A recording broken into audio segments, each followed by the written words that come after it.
नमस्कार दोस्तों, एक बार फिर से स्वागत करते हैं आप सभी का आपके ही अपने YouTube चैनल पर। दिन भर की बड़ी खबरें, मुख्य समाचार आप लोगों के लिए लेकर के आए हैं, जहां पर चलेंगे एक एक करके तमाम बेहद बड़ी खबरें आप तक आगे इसी वीडियो में पहुंचाएंगे। इसलिए लगातार हमारे साथ आगे इसी वीडियो में बने रहिएगा। तो वहीं दोस्तों, खबरों की तरफ चलने से पहले आप लोगों से एक छोटी सी रिक्वेस्ट है कि अगर आप लोग हमारे YouTube चैनल पर नए हैं तो चैनल को अभी सब्सक्राइब करके पास में ही बने बेल के आइकन को जरूर दबाइएगा और एक प्यार वाला लाइक वीडियो को करना बिल्कुल भी मत भूलिएगा। पहली बड़ी खबर आप लोगों को दोस्तों बताते चलें। अंधेरी पूर्व विधानसभा उपचुनाव में उद्धव ठाकरे गुट की निर्विरोध जीत हुई है तय। अंधेरी से कमलाबाई भागी। उद्धव ठाकरे बोले, अंधेरी उपचुनाव में करारी हार देख करके पीछे हटी है भाजपा। खबर बताते चलें, उद्धव ठाकरे नीत शिवसेना गुट ने दावा किया है कि भारतीय जनता पार्टी के अंधेरी पूर्व विधानसभा सीट से उम्मीदवार मुर्जी पटेल ने यह देखते हुए नामांकन वापस लिया है कि उपचुनाव में उनकी हार तय है। ठाकरे गुट ने अपने मुखपत्र सामना में दावा किया है कि सुरक्षित मार्ग के बावजूद भाजपा को शर्मिंदगी उठानी पड़ी। मराठी दैनिक के पहले पन्ने पर उपचुनाव पर लेख प्रकाशित है, जिसका शीर्षक है, अंधेरी से कमलाबाई भागी। ठाकरे गुट ने भाजपा को कमलाबाई बताया है क्योंकि पार्टी का चुनाव चिन्ह कमल है। आपको बताते चलें, अंधेरी पूर्व सीट पर उपचुनाव 3 नवंबर को होगा। यहां से शिवसेना के विधायक रमेश लटके का इस साल की शुरुआत में निधन हो गया था, जिसके बाद शिवसेना गुट ने रमेश लटके की पत्नी ऋतुजा लटके को मैदान में उतारा है और अब उनकी निर्विरोध जीत तय मानी जा रही है। ये यहां पर खबर है दोस्तों। एक और अपडेट जान लेते हैं। महाराष्ट्र सीएम आरएसएस गडकरी फडणवीस के गढ़ नागपुर में बीजेपी की हालत हुई है खस्ता। स्थानीय चुनाव में कांग्रेस पार्टी का दबदबा, जबरदस्त जीत हासिल की है कांग्रेस पार्टी ने।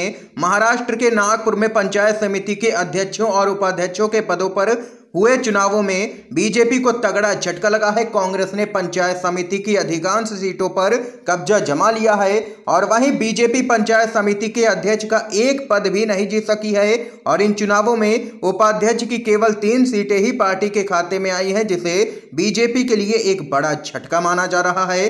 नागपुर जिला भाजपा की महाराष्ट्र इकाई के अध्यक्ष चंद्रशेखर बावनकुले, उप मुख्यमंत्री देवेंद्र फडणवीस और केंद्रीय मंत्री नितिन गडकरी का गृह क्षेत्र है। इसके साथ ही नागपुर में आरएसएस का मुख्यालय भी है। चुनावों के नतीजे घोषित कर दिए गए हैं। कांग्रेस ने नागपुर में अध्यक्ष के 13 में से 9 और उपाध्यक्ष के 13 में से 8 पदों पर कब्जा कर लिया है। जानकारी के अनुसार बताते चलें, राष्ट्रवादी कांग्रेस पार्टी ने अध्यक्ष के 3 पद हासिल किए हैं, जबकि शिवसेना ने अध्यक्ष के 1 पद पर जीत दर्ज की है। यानी कि कुल मिलाकर के देखा जाए तो बीजेपी का कांग्रेस पार्टी ने उसके ही गढ़ में सुपड़ा कर दिया है साफ चुनाव में। एक और बड़ी खबर बताते चलें, भारी भरकम जवाब पर तथ्य गायब। बिल्किस के दोषियों की रिहाई पर गुजरात सरकार के जवाब से संतुष्ट नहीं दिखा है सुप्रीम कोर्ट। खबर बताते चलें, बिल्किस बानो के 11 दोषियों की रिहाई को लेकर के गुजरात सरकार ने जवाब दिया है, लेकिन सुप्रीम कोर्ट इससे बिल्कुल भी संतुष्ट नजर नहीं आया। सुनवाई कर रही बेंच ने कहा है कि यह जवाब बड़ा भारी भरकम है और इसमें तथ्यों की पूरी तरह से कमी है। कोर्ट ने कहा है कि इस हलफनामे में अदालती फैसलों को भर दिया गया है, लेकिन तथ्य छोड़ दिए गए हैं। सुप्रीम कोर्ट ने याचिकाकर्ताओं को गुजरात सरकार के हलफनामे पर जवाब देने के लिए 29 नवंबर तक का वक्त दिया है।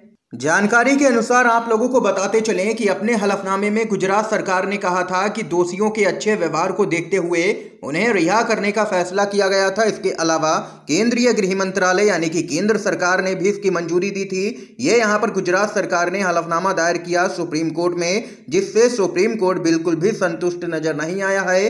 इस बीच एक और बड़ी खबर आ रही है सामने।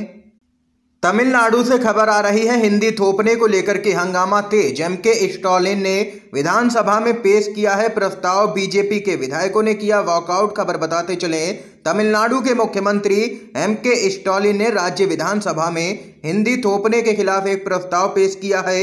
मुख्यमंत्री स्टालिन ने इस दौरान कहा है कि यह सदन सरकार से आग्रह करता है कि वह अपने अध्यक्ष के द्वारा राष्ट्रपति को सौंपी गई राजभाषा पर संसदीय समिति की रिपोर्ट में की गई सिफारिशों को लागू ना करे, जो तमिल सहित राज्य की भाषाओं के खिलाफ है और उन भाषाओं को बोलने वाले लोगों के हित के खिलाफ भी है। तमिलनाडु विधानसभा में हिंदी थोपने के खिलाफ प्रस्ताव पारित होने के बाद राज्य के भाजपा विधायकों ने विधानसभा से वॉकआउट कर लिया। ये यहाँ पर तमिलनाडु के मुख्यमंत्री एम.के. स्टालिन ने बड़ा कदम उठाया है। इस बीच एक और बड़ी खबर जान लेते हैं दोस्तों। निर्दोष को पकड़ करके क्राइम सॉल्व करती है यूपी पुलिस। उत्तराखंड सरकार की तरफ से बड़ा बयान आया है। उत्तराखंड और यूपी के अंदर बीजेपी की ही सरकार है। आप लोगों को खबर बताते चलें, उत्तराखंड की अपर मुख्य सचिव गृह राधा रतूड़ी ने कहा है कि उत्तर प्रदेश पुलिस कई बार निर्दोष लोगों को पकड़ करके क्राइम सॉल्व कर देती है। उनके इस बयान पर उत्तर प्रदेश पुलिस के एडीजीपी ने पलटवार किया है और बयान को पूरी तरह गैर जिम्मेदाराना करार दिया है। आप लोगों को बताते चलें, राधा रतूड़ी ने पत्रकारों से बातचीत के दौरान कहा कि किसी भी अपराध को सही ढंग से हल किया जाना चाहिए और किसी निर्दोष को नहीं पकड़ा जाना चाहिए। इसके साथ ही उन्होंने कहा कि कई बार यूपी पुलिस किसी निर्दोष व्यक्ति को पकड़ लेती है और कहती है कि उसने किसी मामले को हल कर लिया है। रतूड़ी ने कहा है कि ऐसा नहीं होना चाहिए, जिसके बाद दोनों ही राज्यों की पुलिस आमने सामने है। ये यहाँ पर खबर है। एक और अपडेट को जान लेते हैं। केंद्र की नीतियों पर छत्तीसगढ़ के सीएम भूपेश बघेल ने साधा निशाना। कहा, नोटबंदी और जीएसटी की वजह से बढ़ी है देश भर में महंगाई। छत्तीसगढ़ के मुख्यमंत्री भूपेश बघेल ने कहा है कि भाजपा तो आरक्षण भी खत्म कर रही है। आरक्षण ना देना पड़े इसके लिए जितने भी सार्वजनिक उपक्रम हैं उनको बेच रहे हैं ये लोग। आरक्षण का लाभ अनुसूचित जाति, पिछड़ा वर्ग और महिलाओं को ना मिले इसके लिए वो ये सब कुछ बेचे जा रहे हैं। पिछले 5 सालों में नोटबंदी और जीएसटी का खामियाजा पूरा देश भुगत रहा है। बेरोजगारी, महंगाई दोनों बढ़ी हैं। देश और दुनिया में जो अभी स्थिति है उससे उभरने के लिए एकमात्र रास्ता महात्मा गांधी का रास्ता है।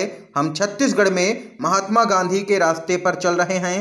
ये यहाँ पर केंद्र की नीतियों पर छत्तीसगढ़ के मुख्यमंत्री भूपेश बघेल भड़कते हुए नजर आए हैं। इसके साथ ही एक और बड़ी खबर आ रही है सामने। गुजरात में बीजेपी पर बरसे हैं मनीष सिसोदिया। बताया सीबीआई ने उनसे आखिर क्या कहा है। दिल्ली के डिप्टी सीएम मनीष सिसोदिया गुजरात पहुंचे।